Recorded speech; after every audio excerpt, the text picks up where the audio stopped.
first of all, what I would want to say is that people from Luo Nyanza actually do pay taxes, okay, in this country.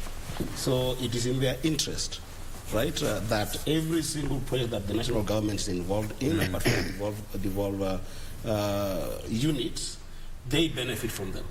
Okay, so yes. It is not. It is a right. Okay, so I think that I just want to correct my brother that it is very dangerous to say on national television that if you people of that region you don't want to listen, okay, then be there. We will work in the government. I think that is just a very wrong premise.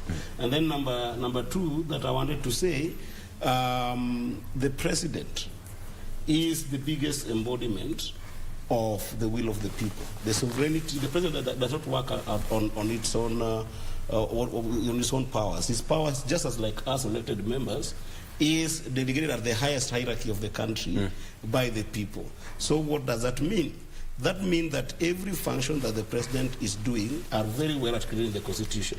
We've talked about the function of unity. And I think that it is in the best interest of the president, and I hope some of his advisors and leaders were surrounding him, like my fellow elected leaders here, to actually guide the country in a way that you can be able to unite the country. Yes. I want to give a very good example. If a president has gone to a region and has articulated a divergent kind of projects that he is interested in bringing to those regions, I think it's a good thing, and I'm not against that.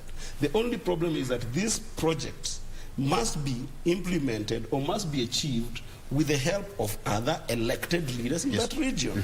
You cannot say that you're going to work with non-elected leaders who are not given mandate by the people of that locality, right? Because if you say that somebody from Siaya was in Omobe, somebody from Kisumu was in Omobe, to oversee the promises of developmental projects given by the president, that is just not right. So I think there's a reflection that you might require the elected leaders from Omobe and from Nyanza in particular to do. But I also think that in the same measure, there is a reflection that the executive must also do, and the people around them, that indeed there is something that is happening here that we also take responsibility as the executive. You know, you should tell yourself that I take responsibility for actually not reaching out enough in as much as we want the others also to reach out. Because it is just wrong that you go to a region, articulate projects without the leaders who are there articulating what are the priorities and what are the sequencing of those development projects. That's all I'm saying. All right. Yeah.